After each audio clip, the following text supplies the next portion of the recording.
আগামী 10ই March brigade parade গ্রাউন্ডে জনগর্জন সভা তৃণমূলের। সেই সভা থেকেই 18তম লোকসভা নির্বাচনের সুর বাঁধতে চলেছেন মমতা অভিষেক। একাধিক দুর্নীতির অভিযোগে কোণঠাসা রাজ্যের শাসক দল।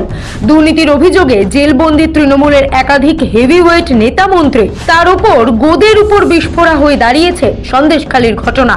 রাজনৈতিক মহলের একাংশ মনে করছে দেওয়ালে পিঠ ঠেকে গেছে তৃণমূলের। সেখান থেকে কর্মীদের অক্সিজেন যোগাতেই ব্রিগেডে জনগর্জন সভা করতে চলেছে তৃণমূল। কিন্তু রবিবার রাজ্যের শাসক দলের ব্রিগেড সমাবেশকে একতরফা ছাড়তে চাইছে না বাম বিজেপি। ওই দিনই সন্দেশখালীতে পাল্টা সভার ডাক দিয়েছে বিজেপি এবং সিপিএম। তবে বামেদের তুলনায় এই ব্যাপারে অনেক বেশি আগ্রাসী মনোভাব নিয়েছে বিজেপি। শেখ শাহজাহানকে গ্রেফতারের পর সন্দেশখালীতে পরিস্থিতি এখন অনেকটা পুলিশের নিয়ন্ত্রণে।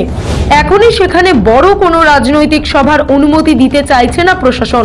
গত 1 মার্চ সন্দেশখালীর জেলিয়াখালীতে গিয়ে বিরোধী দলনেতা শুভেন্দু অধিকারী ঘোষণা করেছিলেন 10ই মার্চ সন্দেশখালীর রাজবাড়িতে সভা করবে বিজেপি। সন্দেশখালীর যে মহিলারা শাহজাহান বাহিনীর সন্ত্রাসের বিরুদ্ধে লড়াই করছে তাদের ওই সভায় সম্মানিত করা হবে।